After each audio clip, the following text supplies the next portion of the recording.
Vice President Kamala Harris is set to release her first major economic plan as a presidential candidate later today in North Carolina. It will include, we're told, proposing a federal ban on corporate price gouging for food and groceries. Earlier this year, our next guest, Democratic Senator Bob Casey of Pennsylvania, introduced the Price Gouging Prevention Act, which promises to crack down on corporate price gouging and protect American families from so-called greedflation. And Senator Casey joins us now. He's a member of the Senate Finance and Intelligence Committees and currently running for re-election in a race that could determine the balance of power in the Senate. Senator, good morning. It's great to have you with us. So let's start with this idea of price gouging. A lot of economists, not just conservative ones, but even more moderate and some liberal ones, believe that the margins are so thin at a grocery store that they're not gouging prices, that they're just trying to keep up with supply and demand. What do you say to that? Well, Willie, here are the facts in terms of corporate America. This is what we're talking about here. The big companies, the companies that are producing food and the companies that are manufacturing household items, that's where the price gouging has taken place. Look, between July of 20 and July of 22, corporate profits rose 75% in America. That's 5 times the rate of inflation. And we shouldn't just accept it and say there's nothing we can do about it.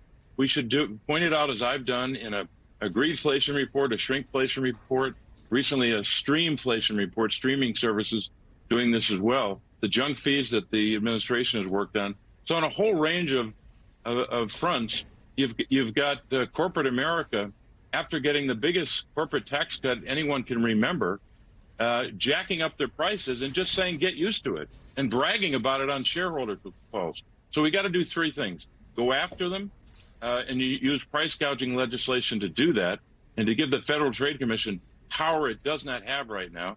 And secondly, to roll back those big corporate tax breaks, because obviously they didn't need them.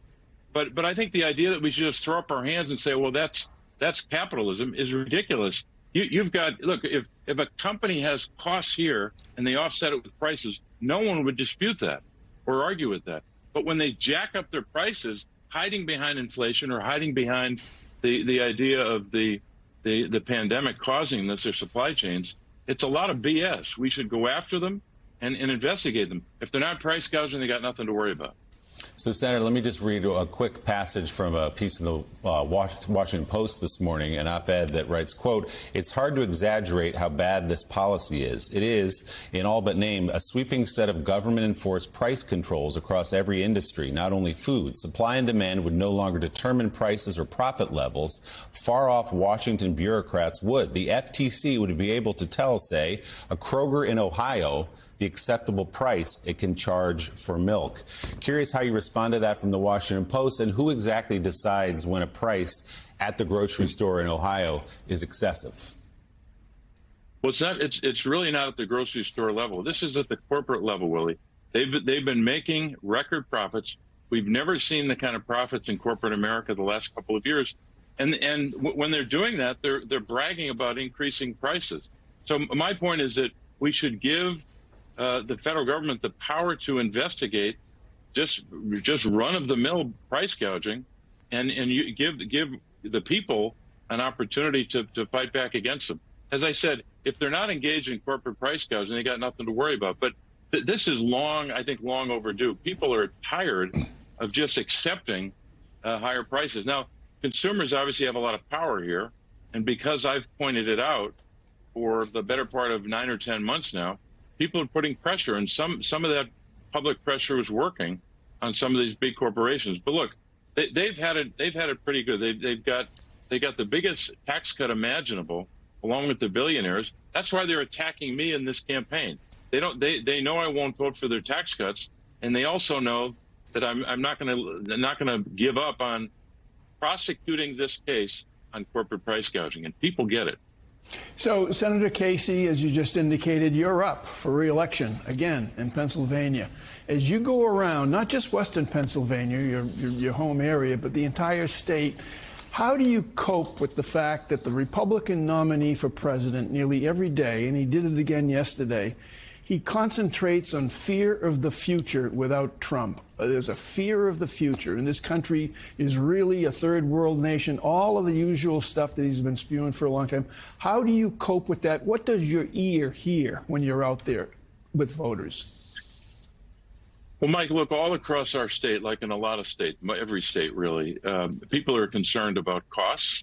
This issue of gouging and the prices at food prices and prices for household items and so many of the things that we buy, whether it's hotel accommodations or renting a car, or just hidden fees and all of that. So we hear about that a lot.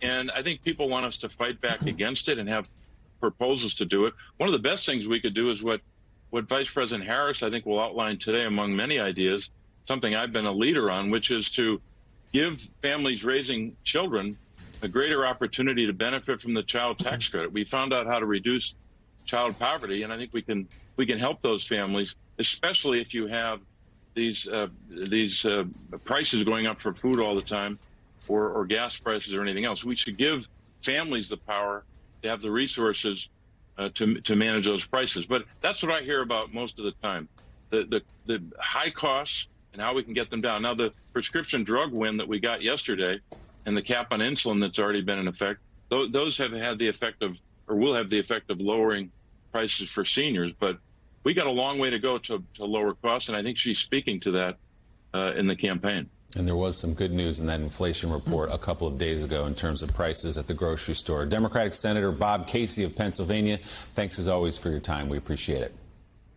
Thanks, Willie.